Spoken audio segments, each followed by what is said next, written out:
I am proud to take the stage today as we commemorate 247 years since the Continental Congress voted to declare independence.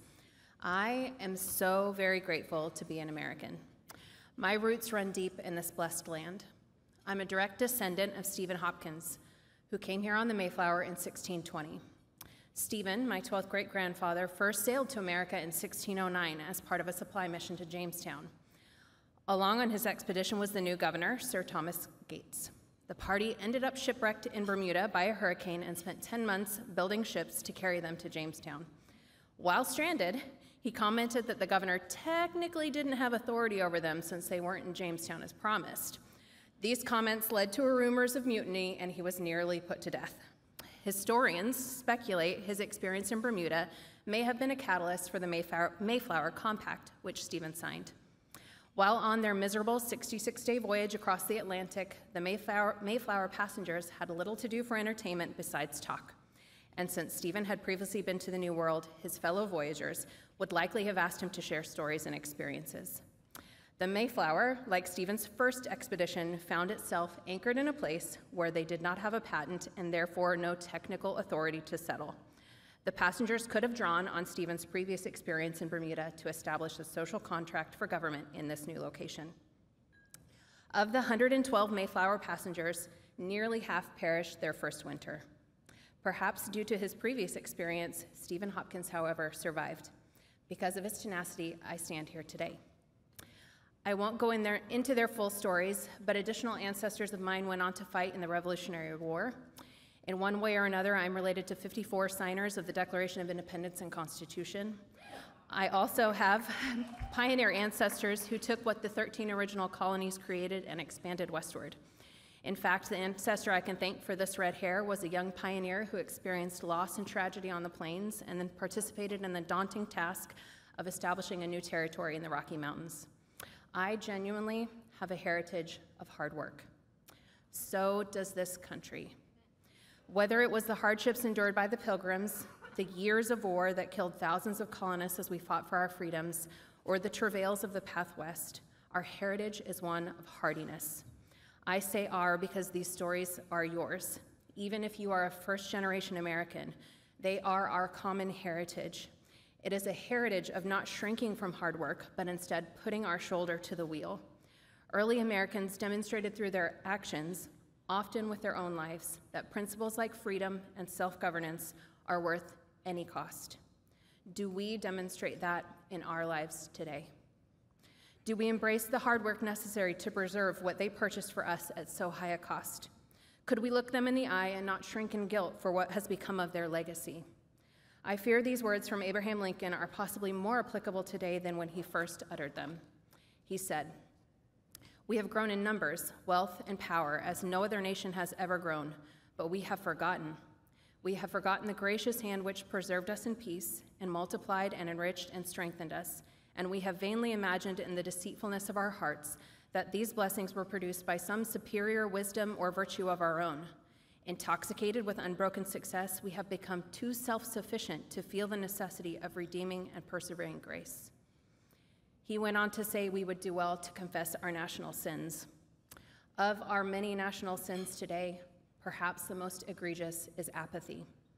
Our negligence and passivity have enabled the slow erosion of our liberties that our ancestors risked, fought, and died for. Our laziness and complacency have left the Constitution hanging by a thread. George Washington called on the delegates of the Constitutional Convention to raise a standard to which the honest and the wise and honest can repair. This glorious standard is so vital to our everyday lives, yet so rarely read. For all intents and purposes, it has disappeared from the national conscience.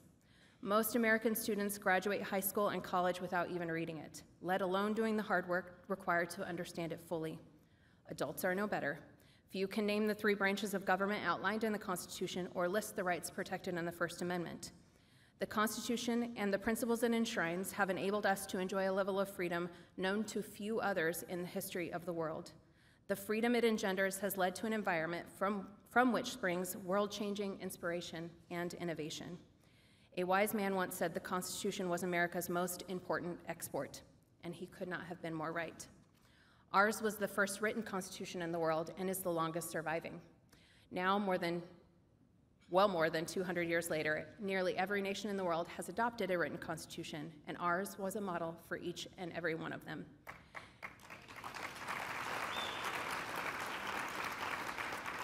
It is a unique treasure that came through much hard work. When describing the Constitutional Convention, University President Matthew S. Holland wrote, "In the summer of 1787, when 55 delegates from Maine to Georgia crowded into the Pennsylvania State House for the Constitutional Convention, things were hot, humid, and tense. Doors and windows remained shut to deter eavesdroppers, and men with vastly different opinions, priorities, and constituencies deliberated for 4 to 6 hours each day, 6 days a week. Despite strenuous debate and divergent interests, flashes of incivility proved the exception rather than the rule. Benjamin Franklin praised the great coolness and temper he saw prevail among the delegates, and Washington himself, who served as the president of the convention, would later write that the spirit of amity and mutual deference were essential to producing the Constitution. The same things that were essential to producing the Constitution are essential to maintaining it. Mutual deference is needed. Why? Because in America, we believe government power comes from the consent of the governed. That idea may seem like common sense to us, but it was only a theory prior to the Constitution. This concept means that we are the government. We power it, so we are literally weak when we are divided. Thankfully, despite what some angry voices would have you believe, parental rights are an issue that the vast majority of Americans across all demographics unite on. We understand, as Dennis Prager pointed out last night, that as a nation, we must keep the fourth commandment and honor fathers and mothers so that our days can be long upon this land. Our power as the people is also diminished in ignorance. We must throw off the chains of ineptitude and regain our resilience. Former Undersecretary of State J. Reuben Clark once said, "The Constitution was not the work of cloistered fanatical theorists, but of sober, seasoned, distinguished men of affairs, drawn from various walks of life. They included students of wide reading and great learning. We must be these students of wide reading and great learning. We must roll up our sleeves and get to work to learn the things that we were not taught." Looking around this room, I see sober, seasoned, distinguished women, drawn from various walks of life, determined to get things done. I also see the men standing alongside us. Many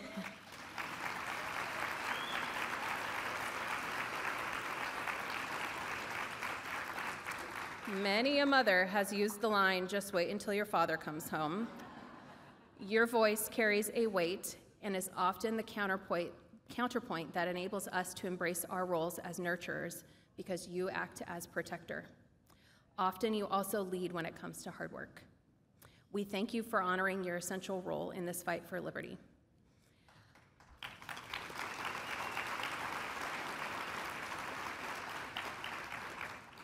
This weekend, we invited every major presidential candidate on the right and the left, and we have had the privilege of hearing from many. But let us not fall into the trap of thinking any president will save us. They cannot.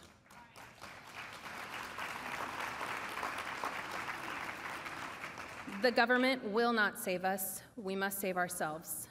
We need united, educated, and empowered parents who can use the law of the land, our Constitution, to stand on sound principles and create a future where their children can thrive in a culture of liberty.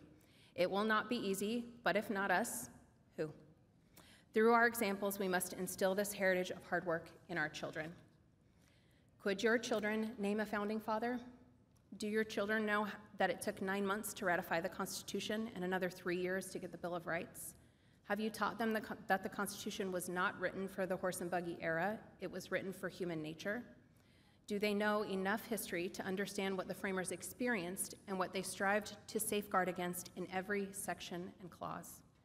Can they see the blood-soaked tracks across the plains of history that cry, as if from the dust, to warn us of the dangers of power left unchecked? We live in a society that spends more time doom-scrolling, trolling, and numbing than it does learning. We have substituted substantial knowledge for life hacks. We are intellectually lazy. We know the names of each Kardashian and what is trending on Twitter at any given moment, but we cannot name our elected representatives or what they are currently debating in real life on our behalf. Parents could turn off screens and encourage children to read, but they don't. They are far more afraid of their children's reactions to being unplugged than they are fearful of them being ill-prepared and illiterate. We must reject culture's counterfeit consciousness for serious, sincere scholarship. Self-governance requires self-control. Without this, we are subject to the whims of those in power and no longer anchored by law. The supreme law of the land is the Constitution, and it must be maintained for the rights and privileges of all mankind. Thomas Jefferson said, "In questions of power, then let no more be heard of confidence in man, but bind him down from mischief by the chains of the Constitution." To stop the mischief of our day, we must embrace the Constitution. Today, we are excited to announce a new initiative called the Constitution Challenge. The Constitution Challenge is an effort to encourage people to read the Constitution. What we have not read, we cannot defend. What we do not read often, we forget. And we cannot afford to forget. I want you to pull out your phones now and text challenge to 53445 and take the Constitution Challenge with us. Commit to reading the Constitution by Constitution Day, September 17th.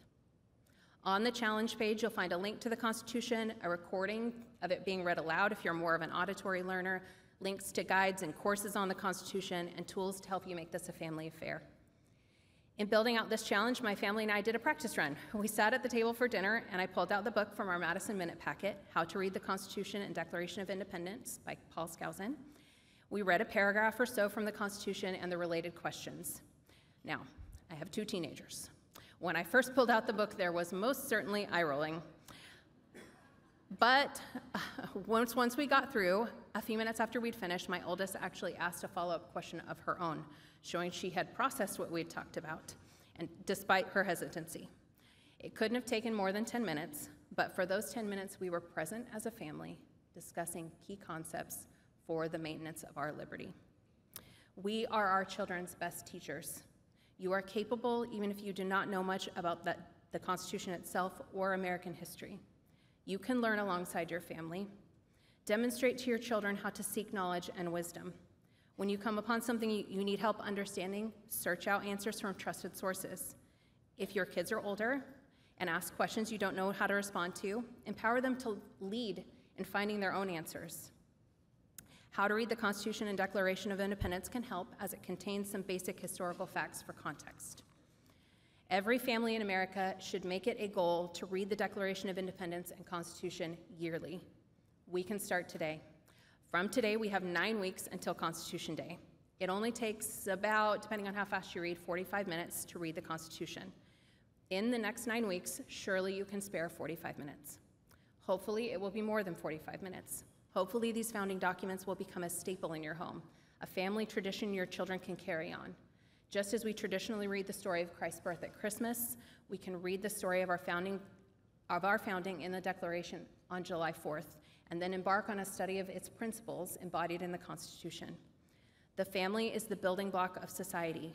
It is where the Constitution must be firmly rooted to survive. Do we want schools teaching it? Sure, but they're not the solution. The family is the only answer. One reading at a time, one fact at a time, one piece of history at a time. Families will weave back together the frayed fabric of our country. American parents, we call on you to embrace our heritage of hard work. Each generation faces a fight for liberty.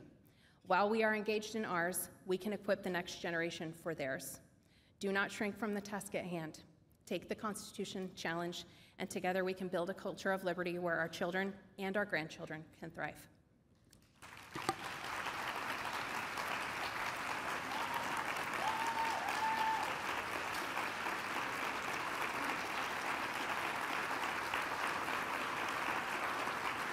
Okay, y'all are very sweet, but I get the honor.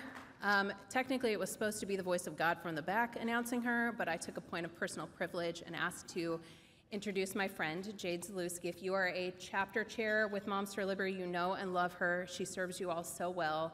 Her title may be IT manager, but she has done so much in our organization, and she is truly somebody that every single one of our team members turns to on so many things that are well beyond her duties. So we are happy to welcome to the stage Jade Zalewski.